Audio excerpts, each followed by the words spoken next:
militam yena tasmai shri guruve namaha. Namo Om Vishnu Padaya Krishna Prasthaya Bhutale Srimate Bhaktivedanta Swami Namane. Namaste Saraswati Deve Gauravani Pracharane Nirvishesha Shunyavadi Paskadhyade Satarane. How is everyone?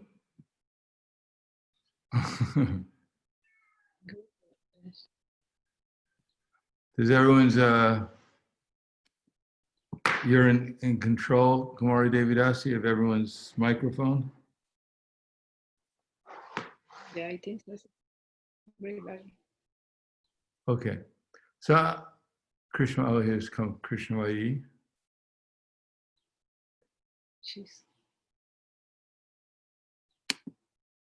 Rajasundari. So I'm going to read from the Bhagavad Gita as usual. This is chapter 13, text number 26. If you have a Bhagavad Gita, you can follow along.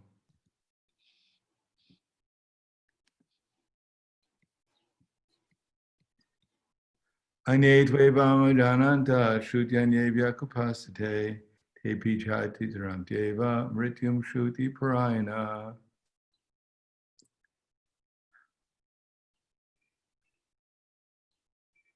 Again, there are those who are not conversant in spiritual knowledge, begin to worship the Supreme Person upon hearing about him from others. Because of their tendency to hear from authorities, they also transcend the path of birth and death.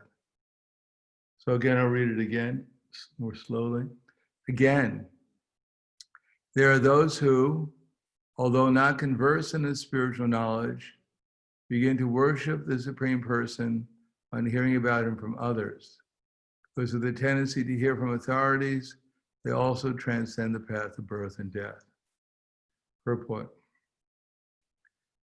This verse is particularly applicable to modern society because in modern society, there's practically no education in spiritual matters.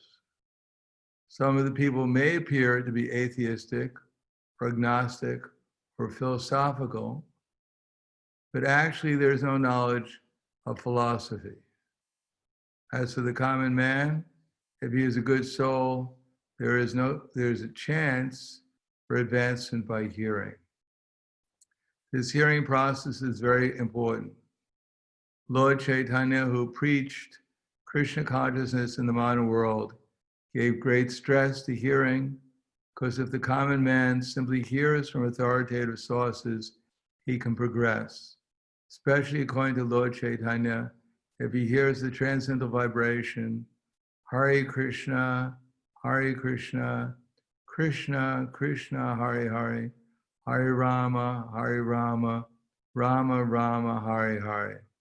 It is stated, therefore, that all men should take advantage of hearing from realized souls and gradually become able to understand everything. The worship of the Supreme Lord will then undoubtedly take place. Lord Chaitanya has said that in this age, no one needs to change his position, but one should give up the endeavor to understand the absolute truth by speculative reasoning. One should learn to become the servant of those who are in knowledge of the Supreme Lord. If one is fortunate enough to take shelter of a pure devotee, hear from him about self-realization, and follow in his footsteps, one will gradually be elevated to the position of a pure devotee. In this verse particularly, the process of hearing is strongly recommended, and this is very appropriate. Although the common man is often not as capable as so-called philosophers, faithful hearing from an authoritative person will help one transcend this material existence, go back to Godhead, back to home. So the verse again, Anye tvevama jananta shutyanye vyakupasate te pichati trantyeva mrityum shuti parayana. Again, there are those who, although not conversant in spiritual knowledge, begin to worship the Supreme Person upon hearing about him from others.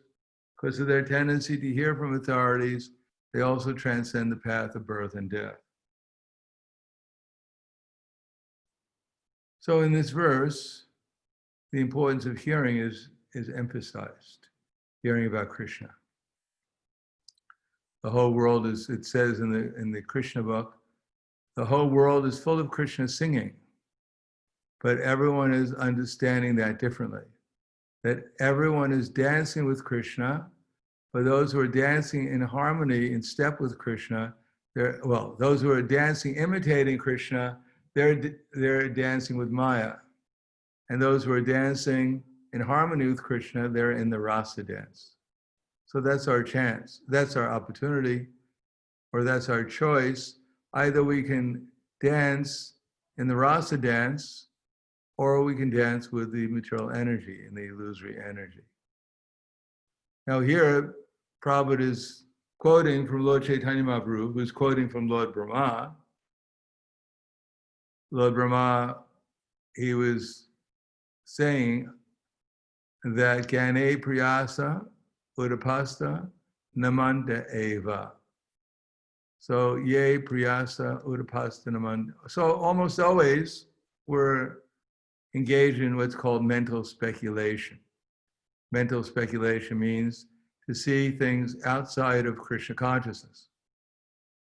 As soon as we forget Krishna, as soon as we see something outside of Krishna consciousness, and outside of Krishna consciousness means three different levels of outside of Krishna consciousness.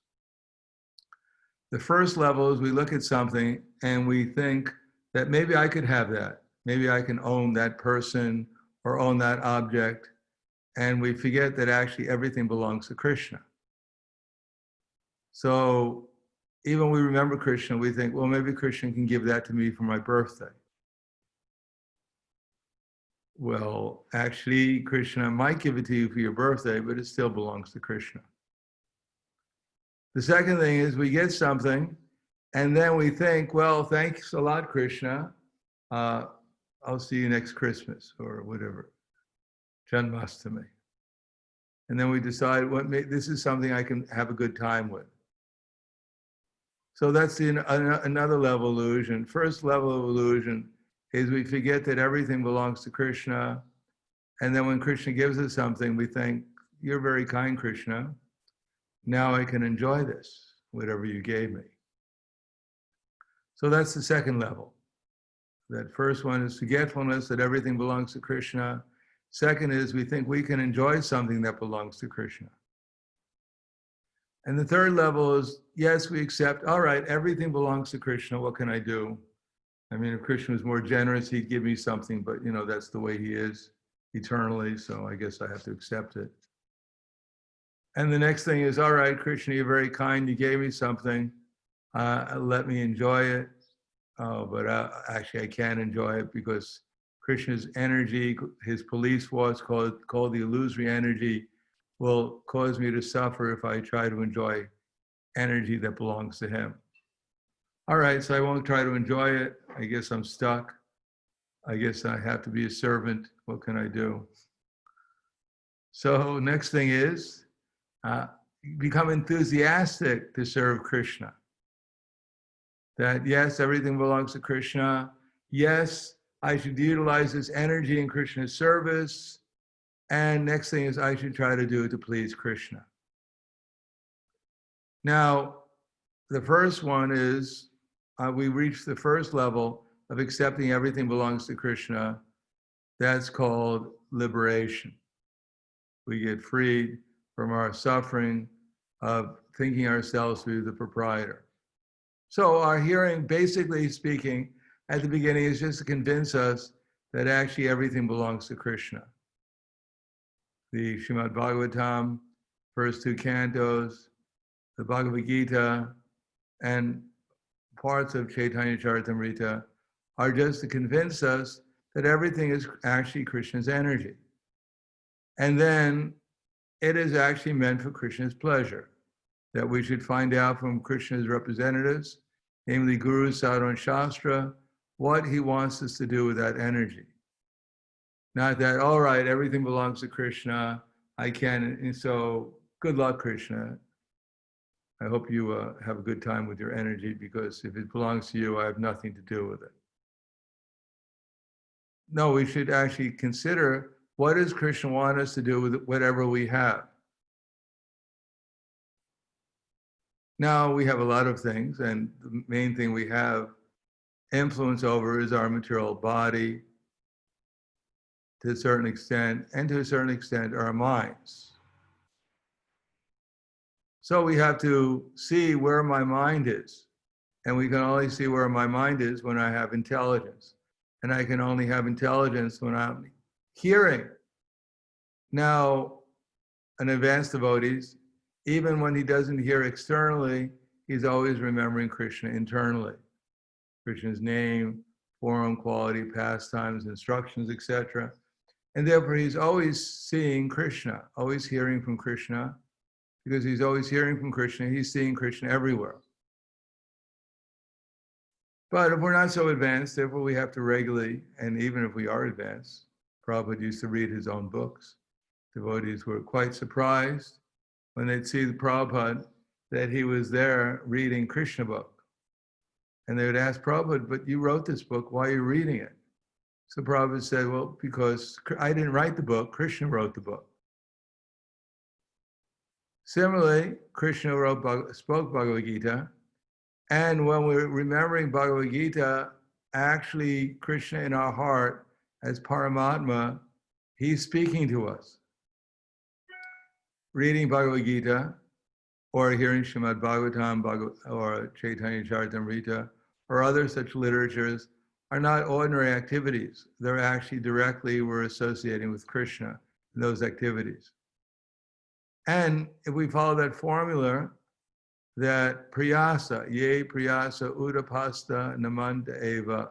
First of all, submissiveness, that this is a great opportunity that we have by Krishna's mercy. We have opportunities to do so many things in this world, but now I've had the chance to hear it from Krishna and from Prabhupada directly by hearing their book.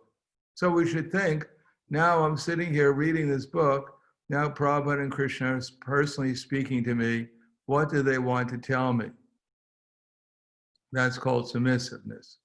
Not that I'm reading this book and, well, I read this so many times, same old story. You know, Krishna, oh, there's Kali, a serpent, and I know what's going to happen. Krishna is going to dance on his hoods, right? Well, I read it again. Didn't disappoint me. Same old story. I could have wrote the same book by now.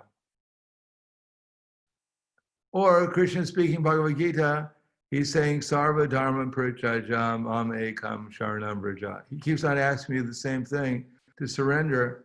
I already told him I'm not going to surrender. Why does he keep on repeating the same thing over and over again? No, we should, Namanta Eva, we should take this as an opportunity to actually hear what Krishna wants to tell me right now, what Prabhupada wants to tell me right now. And then I have to find out what Prabhupada and Krishna want, how do they want me, and Krishna's representatives too, because it's not just Prabhupada and Krishna. Krishna and Prabhupada have expanded themselves into so many representatives. What they want me to do with my present energies, not my energies, they're actually Krishna's energies, but I'm just imagining that they're my energy, which is my only problem. My circumstances are not a problem. They're Krishna's problem. There's no real problem in the material world, as Prahlad Maharaj said. In this world, there's no enemy except for the uncontrolled mind. So that we really have no problem except the fact that we're not thinking about Krishna. Just imagine Prahlad Maharaj. He wasn't in a pandemic, but he somehow or another was in a rather unpleasant circumstance. That his father was trying to kill him. Now, if you're 5 years old and your father is trying to kill you, it's rather unfortunate. Because you can't complain to anyone. If he went to the police, they probably would have tried to kill him too. Anywhere he turned, his father was the controller, and he was trying to kill him. Still, Prahlad Maharaj was always absorbed in Krishna consciousness, and therefore he didn't see anything outside of Krishna. When Haridas Thakur was brought before the magistrate, and the magistrate was telling Haridas Thakur, the Qazi, my dear Haridas Thakur, you're such a nice Muslim. You've got the opportunity to take birth in a nice Muslim family. So how is it that you become contaminated with this Hindu philosophy, that you're trying to become a Hindu? So Haridas Thakur said, well, so many Hindus are converting into becoming Mohammedans. So if one Mohammedan becomes a Hindu, what's the problem? What's the big problem? So the John Haridas Thakur was saying this John Kazi, he's speaking, but actually it's Krishna through his illusory energy is speaking. So he didn't take it very seriously. He didn't think, oh, here's a rascal. How did he come up with this philosophy? He realized that this is Krishna, this is Maya, and Maya is speaking to me. So Krishna has somehow or another arranged this for me, so I have to accept it. Similarly, Prahlad Maharaj had to accept it. So what did he do? He didn't complain. He didn't lament. He didn't say, oh, Krishna, I'm your faithful servant. How did I take birth in this family? I was chanting my rounds my last lifetime. I followed all the principles. And how did I get this father? Could I see my astrological chart? Maybe there's some remedy. Could I call up Mayapur? Maybe they can chant some mantras for me. Get out of this. Nishingadev, you're supposed to protect me. What's happening? No, he accepted it and he concentrated his mind upon Krishna. Just like Durvasa Muni, when he met Ambarish Maharaj, Durvasa Muni usually comes with his 10,000 followers at least.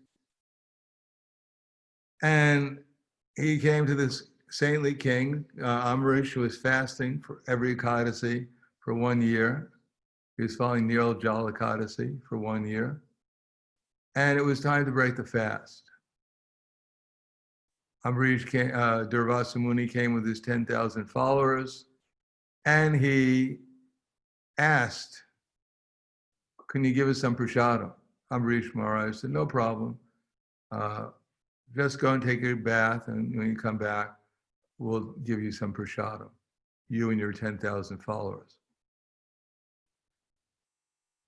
Durvasa Muni went to take his bath, and it was time to break the fast. Unfortunately, Durvasa Muni and his 10,000 followers didn't reappear. And Ambarish, if he didn't break the fast, he'd actually incur some reaction, especially he was living in Satya Yuga. If you make a vow and follow it, you have to follow it strictly. He asked the Brahmins, what can I do? They said, well, no problem. Just take some water, and that's breaking the fast and not breaking the fast. Ambarish Maharaj took a little drop of water to break his fast, and Durvasa Muni appeared and said, just see, you rascal. You've eaten without first allowing the sages to eat. You deserve to die. So he plucked out from his hair one piece of hair, and he threw it at Ambarish, and it turned into a fiery demon. So Ambarish didn't say, wait a second, I just drank a drop of water. What are you getting so disturbed about? Have you read the Bhagavatam?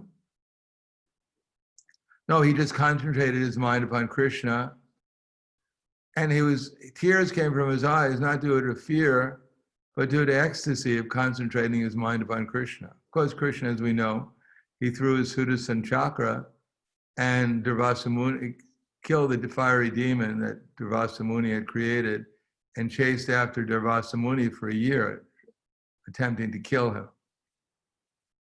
The point is that these are extreme circumstances, but that's what the Bhagavatam is full of, extreme circumstances. Now, we may think we're in extreme circumstance, but hopefully no one's throwing a fiery demon at us yet. So far, neither our parents or relatives or anyone else is taking us to the zoo and putting us under the foot of an elephant, or trying to pierce us with spears or feed us with poison, etc. So we're not, although our material circumstances are always disturbing, there's no point in our material existence where it won't be disturbed. As Krishna says in Bhagavad Gita, even Lord Brahma, he's also disturbed. That he's, right now, Lord Brahma, he's middle-aged. If you go to Brahma Loka, you'll find out Lord Brahma has some white hairs now, because he's 50 years old. And he's in anxiety. He's looking in the mirror saying, wow, my God, half my life is gone. I only have 150 trillion, 15 billion years left to live. So what to do? Maybe I should take more vitamins or something. I do exercise every day, but I guess I have to increase. And even Lord Brahma is in an uncomfortable circumstance, and what to speak of ourselves. We can't expect that at any time in this material world, things are going to become comfortable. And of course, due to the situation that we're in, we happen to take birth in Kali Yuga, which has this advantage that we can chant the holy name, and it has this disadvantage is that we're surrounded by sinful activities, by people performing sinful activities, and we're also have to get some of the reactions for that. Now, of course, the reactions have come down as this pandemic, or some people call it a scamdemic, depending on how you look at it. In any case, it's certainly a reaction that people, one way or the other, it's a reaction that people are going through, that we're also going through. The difference is that people are not, they're submissive, but they're submissive to illusion. And we have the opportunity to take advantage of the situation and try to see it, how to utilize it in Krishna's service. And what we have to do is, ye priyasa utapasta namanta eva, give up our mental speculation and think that something else is going on outside of Krishna's desire. Now, what Krishna's desire is, we know that Krishna wants to spread the Hare Krishna movement. That's the only reason why he comes to the material world. And Chaitanya Mahaprabhu is the incarnation in this age, and he's all merciful. And therefore he's arranged people to get their sinful reactions in such a way as that they'll become more receptive to his mission, to the Sankirtan movement. Otherwise, if people were in the materialistic culture, if they kept it going in that particular direction, certainly they become less and less submissive, less and less responsive.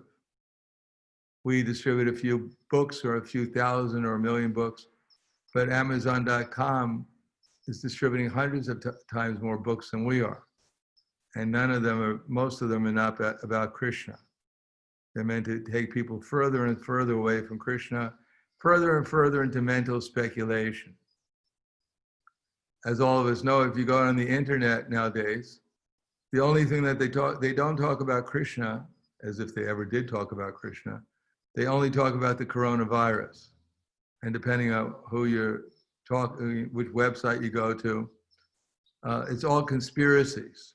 Either the virus is out to get you, or the people who created the virus are out to get you, or the people who created the story about the virus are out to get you.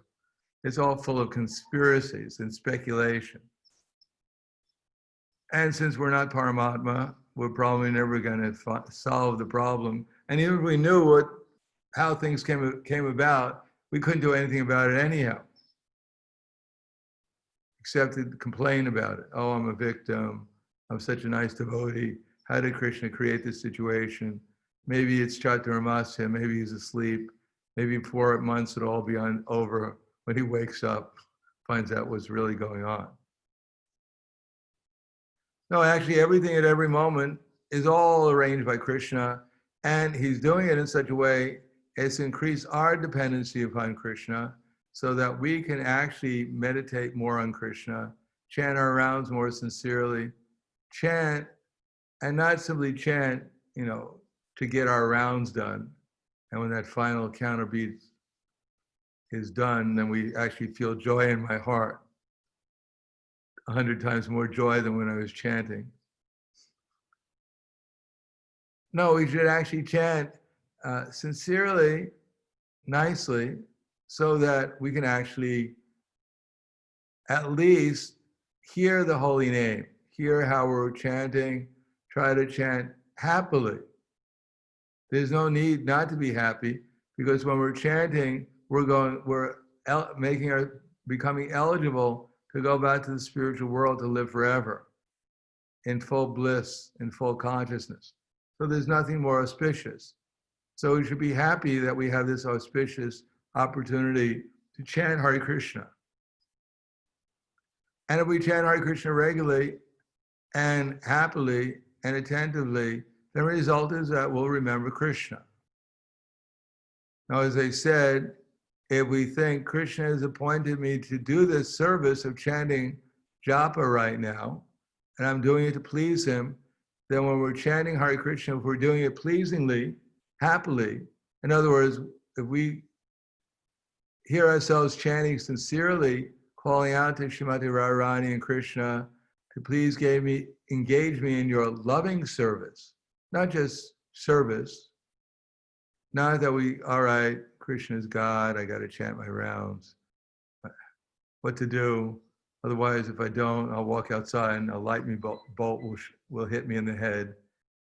So I got to protect my head, so I'll chant my rounds. Or, all right, I'm chanting because my spiritual master, the rascal, told me to do it 16 rounds. Although I don't really want to do it, but I feel guilty every time I don't do it. So I'll do it anyhow. Or, all right, but we chant, accepting that this is my duty to chant, and I should follow the instructions how to chant. And if we try to hear ourselves chanting happily, lovingly, calling out to Srimati Radharani in a helpless mood, in a dependent mood, then since they're full of kindness, they're an unlimited ocean of kindness, therefore they reciprocate and actually help us remember them. And when we remember them, and if we actually are in the right mood, then we'll actually feel their presence and feel transcendental happiness and love, at least something of love. So then we'll actually see why we're chanting. We'll understand why we're going through this effort of chanting, why we're going through this effort of engaging in devotional service. It's not to torture ourselves for 2 hours or whatever we do. It's actually to bring us to the platform of remembering Krishna. And there's nothing more auspicious than remembering Krishna. And the only obstacle is our mental speculation. We take more seriously the thoughts that are going through my mind and all the distractions around me than the holy name. So that's called mental speculation. So our minds are going to wander because that's our conditioned nature, but we shouldn't take this wandering so seriously and just look forward to, getting my rounds done so I can speculate on something other than what I'm speculating on now. No, we should just let our minds, wherever our mind's going, we should concentrate on chanting very nicely and doing it in a way that's submissive. Jivanti sanmukharitam bhavadiya vartam. Remembering the instructions, how to sit, how to move our tongue, how to move our mouths and our lips when we're chanting, how to try to hear the holy name and feel the holy name's presence, how to chant sincerely. Then the result is stane sita shuddhigatam dhanuvang monobir. Although, as it says here, that we've been brought up with so much material philosophy. Material philosophy is very simple. Just go to school and learn the rule, the golden rule. Does anyone know what the golden rule is? Yes. He who has gold rules. That's the golden rule. That everyone has been taught the golden rule. And in that way, we've engaged in so much philosophical, actually it's speculation. What will make me happy? That's the main thing. What will satisfy my senses at this present time and make me happy? So Prabhupada says that some people appear philosophical, some people appear to be atheistic or agnostic. Prabhupada is referring to the 4 types of discretinas. People who are foolish, people who are deceitful, or foolish, sinful, deceitful, and atheistic. So this is minor society. We've also been trained in minor society to some extent, and therefore we have some problems with our minds. But if we hear from the right source with the right attitude, and then, as it says here, stanestita, give up the idea that we're in some unfortunate circumstance or that we could be in a better circumstance, and simply accept our circumstances, and then Shuddhigatam, hear from Krishna, hear from Krishna's representatives, and then Vanmano Bira, Stane Sita Shuddhigatam Tanu Vanmano Bira, with our body, with our mind, with our words, engage in glorifying Krishna, chanting Hare Krishna, telling others about Krishna, hearing about Krishna, remembering Krishna. Then stane sita shuddhigatam tanu vangmano bira. Ye priyasa jitaptitos taistrilokyam. Then we can actually conquer Krishna. There's no way that we can remember Krishna or become Krishna conscious by our own mental effort. That's just not possible. We have to conquer Krishna with our love, with our service. So love for Krishna, love for his service, means love for the other devotees, love for the other devotees' service, love for the innocent people. Not that these rascals are getting what they deserve. Actually, they should get a lot worse. But due to my presence on this planet, some of the sinful reactions have gone away. No, we should feel some compassion for the innocent also, and think of some way to help them. And if we can think of no other way, then at least we should chant Hare Krishna. Govinda Dasi was looking at one little bug on the table. Actually, Prabhupada was looking at the bug on the table. It was a slug. And he called Govinda Dasi over, who was his secretary at that time, his servant, and said, Govinda Dasi, look at this slug, this insect on the table. Chant to this poor thing. So Prabhupada didn't say, I'm going to save the world, get the slug out of here. No. Prabhupada was compassionate even to the little insect. One time he found a little insect on his table and he asked Govinda Dasi to get a leaf. He said, it looks hungry.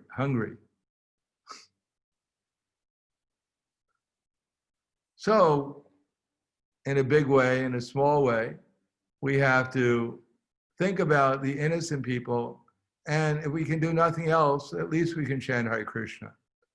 When Chaitanya Mahaprabhu was lamenting about the unfortunate situation of the world, Haridas Thakur said, don't worry, Chaitanya Mahaprabhu, just by the loud chanting Hare Krishna, so many living entities will be saved, including the non-living entities like the trees and other non-living creatures. They'll also be saved. And the echo that comes from them is their chanting of the Hare Krishna mantra. So we should be compassionate upon ourselves, first of all. We should understand that we're in a difficult situation because we're in the material world. But we're in an auspicious, potentially auspicious situation if we simply add the Hare Krishna mantra to our existence. And if we do that, not only will we be benefited, but so many other living entities will be benefited also. We don't have to change anything. We just have to engage in Krishna's service. And then Krishna, who's unlimited, who's everywhere, who's controlling everything, that he'll actually become revealed to us. And if we read the Madhurya Kandambini, we'll find out when we become advanced devotees, then instead of just our taking shelter of Krishna, Krishna takes shelter of his devotee also. But that's on a very advanced stage. Right now, we have to take shelter of Guru, Sadhu, and Shastra, and that way become a faithful servant of Chaitanya Mahaprabhu and his mission. Then those persons who are innocent, as Prabhupada said, those who appear to be atheistic or agnostic or philosophical, then they'll also become benefited. Because after all, none of us started this world as Shukadeva Goswami, that when we came out of the womb of our mother, we were immediately liberated. And shortly our father came and taught us Srimad Bhagavatam, and we became Paramahamsas. We've come to this stage because somehow or another, we had the good fortune of associating with devotees, and we had the good, either past or present, intelligence or pious activities or receptivity to take it seriously and take up the process. And the same process can help others also as it's helped us. One time Prabhupada was in Portland and he was about to leave, this is 1968, and he was giving one person in the audience said, Swamiji, this is 68, so probably was Swamiji at that time, Swamiji, how is your movement helping the world? And Prabhupada said, well, is it helping you? And he said, yes. He said, that's how I'm helping the world, because you're part of the world too. Then another person asked, Swamiji, can you give me initiation? And Prabhupada said, well, maybe. He said, who is God? Who is God? Who is Krishna? And he said, Krishna is God. And who are you? I'm a servant of God. He said, all right, then I can give you initiation. Of course, it's 1968, we've become a little bit more strict. In any case, the idea is there. The process is actually not very complicated. And if it's presented to ourselves, if we have receptivity to the process, try to understand it, what's applicable to us at this present time, and then try to apply it within our lives sincerely, then we'll actually get some experience of what Krishna consciousness is really all about. It's not just a theoretical science, great philosophy, but it has nothing to do with reality or my reality. But it actually is very much applicable to each one of us. And if we pray to Krishna, we pray to Prabhupada, we pray to the devotees, to try to see what I have to learn at this present time, what I have to do to make a little advancement towards Krishna, then that moment becomes very auspicious. Even we don't know, but as long as we become submissive and we search, we become a little inquisitive and search for the answer, what can I do to increase my service to Krishna and his devotees? If we simply think about that, then Krishna is very kind because he's Paramatma in our heart, and he'll reciprocate and give us dadami buddhi yogam tam. He'll give us some intelligence to see things more clearly, what we personally have to do.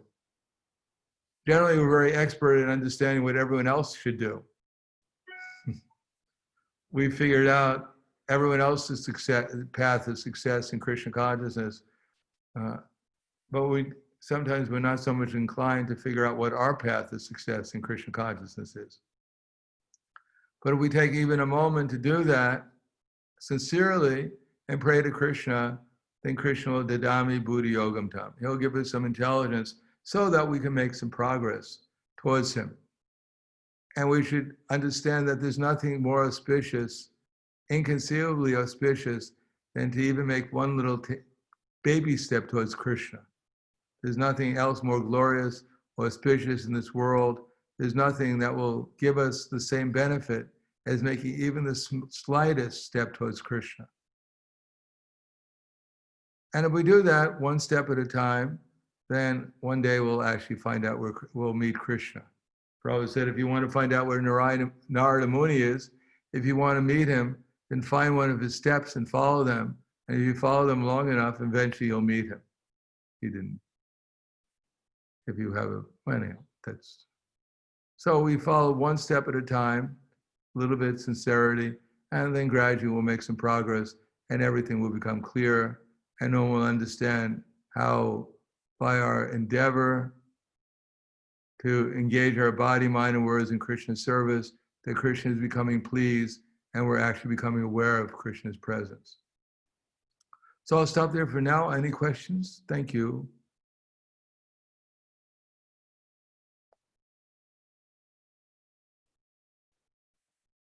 Can everyone, does anyone have any questions?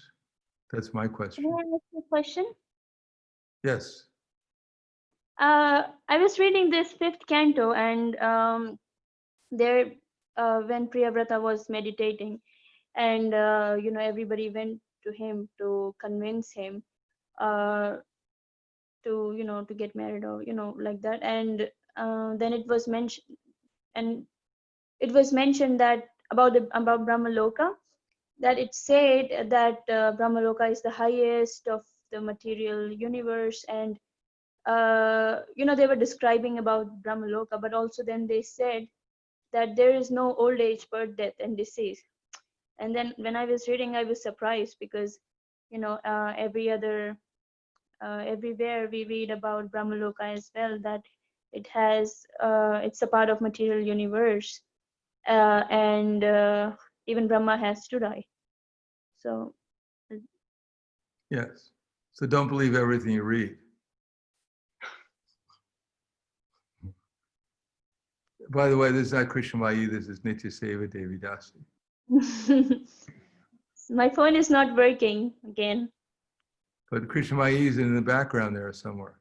She's hiding. They're in India, Yeah. It's quite warm there. Is it warm there in India right now? Yeah, it's really warm. But sometimes it rains, so it cools down. But usually it's really warm. Okay. No, in Srimad Bhagavatam, sometimes statements are made relatively. They compare to us, there's no birth, death, old age, and disease in Brahmaloka. But we don't, when we find what appears to us to be contradictions, because we know in Brahmaloka, there is death, but not exactly death as we know. Because Brahma, at the end of Brahma's lifetime, he's transferred usually to where Garbhodaksha Vishnu is. And he stays there during the dissolution. And if he's qualified, then he may go back to the spiritual world with his associates. And if he's not qualified, then he has to return. But it's not exactly the same old age, disease, and death that we experience here. Although Brahma is not eternally Brahma, generally speaking, although in Brihad Bhagavatamrita, sometimes people who worship Lord Krishna in the form as Brahma, they go to Vaikuntha as Brahmas. They have the same form in Vaikuntha as they have here. So for them, there is no apparently old age. They don't grow old in Brahma Loka like we do. There's no disease in Brahma Loka like we have. And there's no birth. People don't take birth in Brahma Loka like we do. They appear in Brahma Loka. And as far as death, if they're qualified, they just go directly back to the spiritual world. Otherwise, they go up to Garbhodaksha Vishnu and then they return. So they don't have the same kind of death that we have. But there is death, as we know, from the highest planet down to the lowest. All the places of misery wherein repeated birth and death take place. That Abrahma Bhuvanaloka Punarvartanojana Mamupetya Tukunteya Punarjanmana Vidite. So we understand that, but it's not exactly the same experience that we have as old age, disease, and death. But there is a kind of old age, not old age, but there's a kind of disappearance there, which we can consider death. Is that all right? So when they say that there is no old age, death, and disease, that means it's not like ours, like how it happens here. Yeah, it's different. But Different. Krishna, in other words, Krishna in Bhagavad Gita says that, or even in elsewhere, Brahma is afraid of death. Because Brahma's not, it says in the Chaitanya Charitamrita, at one time we were all Brahmas, or highly placed demigods. And we can go down to the meanest insect, a gopagerm, Indra gopagerm. So Brahma's position is not steady. But when he dies, when he leaves his body, or when he changes his body, it's not the same thing as our changing our body. Mm-hmm. But it's still, he's fearful because he knows, he's looking around, he realizes that right now I'm Brahma and I could become an insect in the future. Oh. So he comes back to the earth. What's that? If he is not being transferred in the higher planetary, in the spiritual planets, Yeah. in the Vaikuntha. So He goes up to he comes Garbhodakshai Vishnu and waits for the next creation, next manifestation, and then he comes back as something, depending on what he did. There are different kinds of Brahmas. There's Karma Brahmas, there's Jnani Brahmas, there's Bhakta Brahmas. So some of them are engaged in speculation, some of them again engaged in fruitive activity, but on a different level than we are. And some of them are pure devotees, like our Brahma, who is Haridas Thakur. So these are subtleties in our philosophy. But the main thing is don't try to go to Brahma Loka, thinking, well, I'm going to live there practically forever. Because Brahma is enjoying so much there, and all the residents are so peaceful and happy there, compared to ourselves, that time goes by very, very quickly. And for Brahma, 100 years is the same experience as our 100 years. Not the same experience, but in terms of time. When you're enjoying, time goes a lot faster than when you're suffering. So now time seems to go, we think we have 100 years because we're suffering 100 years. And Brahma, he's enjoying 100 years, but the same experience of time is there. Goes very quickly because he's enjoying and we're suffering. Of course, we may not think we're suffering, but we don't know we're suffering until we start, enjoying. It's like you're in school waiting for the test and you haven't studied for it. You're completely in anxiety, and time goes very, very slowly. Or the better example is you're in the dentist chair and you hear the drill, then time seems to stop. He's drilling a tooth for 1 minute, and it seems like it's been an hour. On the other hand, the weekend comes after work, and you're thinking, I can't wait for the weekend, and there's a big feast and everything, and it seems to go quicker than the whole other 5 days. Those last 2 days and the weekend seem to go quicker than the 5 other days. So, time is relative. And for Brahma, 100 years is not very much. As we know that story of Lomarsha Rishi, the hairy Rishi, his whole body was covered with hair, and he'd live as long as he had any hair on his body.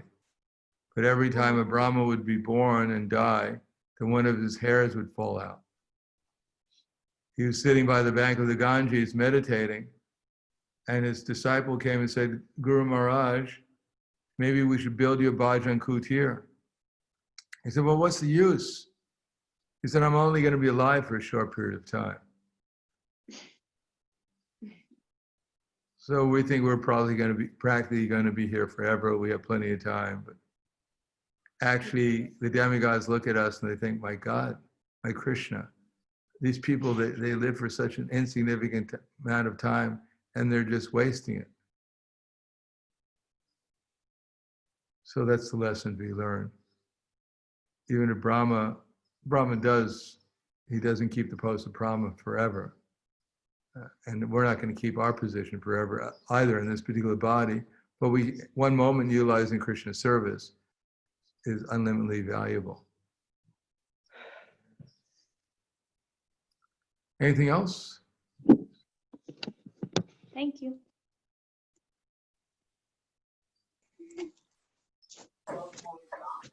Hare Krishna Maharaj. Hare Krishna. Here is Amra from Bosnia. Yes. I came home here and I listened to your lecture. Thank you very much for it. And I'm here with my grandma, and she was listening with me, and she just wanted to say hello to you. Hare Krishna. Kako stay? She doesn't understand English, but she was trying to follow. I was translating to her. Kako stay. Pidate kako si? Kad ću reći hvala dobro. She said she's fine. Hvala dobro. Atlichna. Do they have that word in Bosnia? Atlichna? No. Atlichna. Great. Great. Okay. Vero dobra. Vrlo dobra. Yes. Yes. She just wanted to say hello shortly to you. And Hare Krishna, nice to see you. Hare Krishna. Thank you for your lecture, Maharaj. Hare Krishna. Anyone else?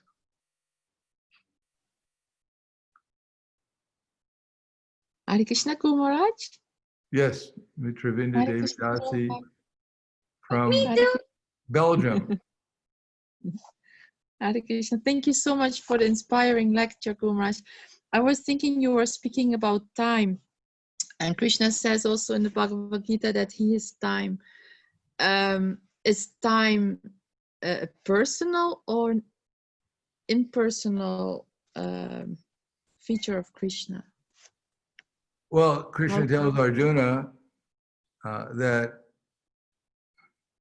time is a horrible feature of his.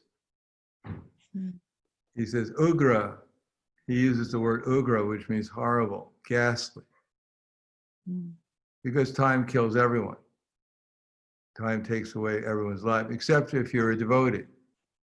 Both with the rising and the setting of the sun, everyone's duration of life is lost, except for one who utilizes his time for glorifying the Supreme Personality of Godhead. So time is Krishna, and Prabhupada writes in the Bhagavad Gita that Krishna, he can extend our life, or he can shorten it, because Krishna is completely in control. It's like if you have a stick and you hit someone with it, and someone says, "Why are you hitting me?" And you say, "No, I'm not hitting you, the stick's hitting you." But actually, the person who has the stick is hitting you. You can't blame the stick. So time is Krishna's energy. Kalos mi lokashe krit pravido, or kalos mi bharatarshava. Time I am. So time is Krishna's energy, and he's controlling everything with it. And he's also arranging everything for us to engage us in our devotional service. So it's personal. Everything for a devotee is personal. Thank you, Guru Maharaj. Anything else? Yes, Maharaj, you can hear me? Yes. The story with the Lomsha Rishi, some say he lost hair only every day of Brahma. Anyhow, yeah, maybe every day of Brahma or whatever, but he had enough hair. He didn't go bald. Okay. Day of Brahma, I mean, Brahma lives there's 365 days in a year, and Brahma lives for 100 years. So that's 36,000 hairs. He had more than that. But I don't know. I mean, I wasn't around, so. Yeah. If you can find Lama Sharish, you can find out how many hairs he has left. Give us a report.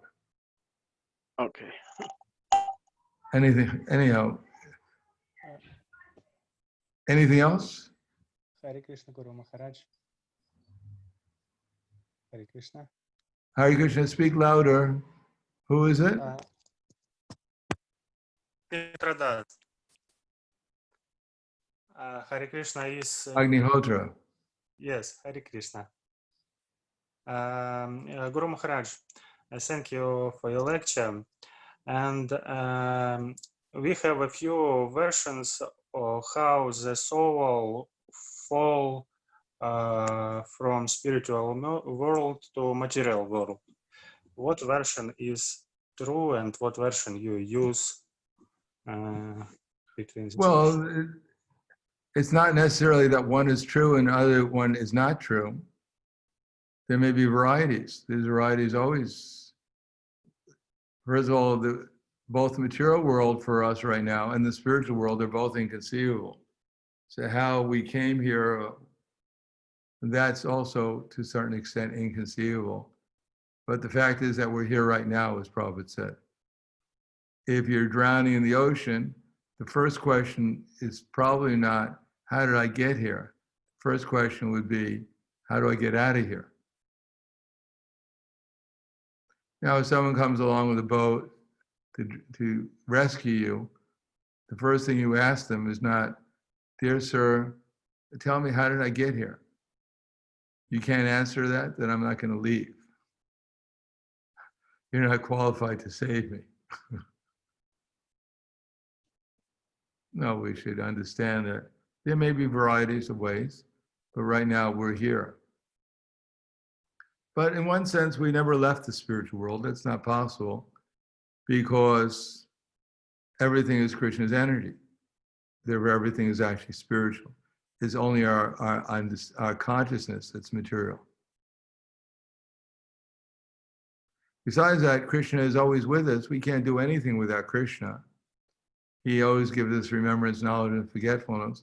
So in one sense, we never left Krishna. We just left our awareness of Krishna, that's all. So when they say that we can't fall from Vaikuntha, or we came from, we're already in Vaikuntha, in one sense, because even the material world is part of Vaikuntha, but it's the prison department of Vaikuntha. And also in the Bhagavad Gita it says, Anadi Vam Nirgunadvat Paramatmayam Avyam Sharira Stopikonteya Natakaruti Nana Lipyate. And those who can see with the eyes of eternity can see that the soul is eternal, transcendental, and beyond the modes of material nature. Despite contact with the material body or Arjuna, the soul is neither entangled nor is he doing anything. Actually, we're not entangled, nor are we actually doing anything in the material world at least, except for desiring. So we're with Krishna, we're actually in the spiritual world, but the prison part of it. So how we got here, how we got here, that's inconceivable.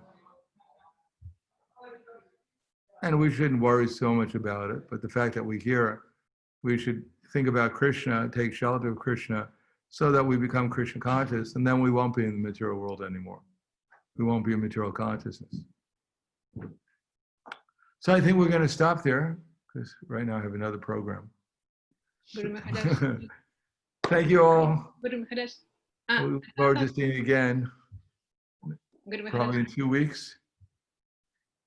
Is that right, Kumar Devi Dasi? Yes, Guru Maharaj, I know your time is now finished, so I have a question. I don't know if you have some time to. Okay, if it's quick. Yeah, all right. I have a question from Bhakti Daisy from Peru. She asked me to tell if someone lost a person who received some Vedic knowledge in her life, he's doing some spiritual advance. Say that again. Some person lost or passed away. Passed away. But yeah, he received some Vedic knowledge in his life. He's doing some spiritual advance. Did he make some spiritual advancement? Yes. Yeah, of course. All right. So. Yeah, nothing. Neha bikramana shasti pratyavana vayona vidyate swapam apisiddharmasya trayate mahatobhayat. On this path, there's no loss or diminution, and even a little advancement can protect one from the greatest danger. Right. Thank you so much. Thank you all. Hare Krishna. Hare Krishna. Can you Achkapatu Krishnu Bevja Patitanam Pavnevo Vaishnaveyo Namo Namaha. Srila Prabhupada ki jai. Samaveta Jai. ki jai. Gaur Pramanande. Hari Bol. Hari Bol. Haribol. Hari Bol. Haribol. Thank you very much. Okay.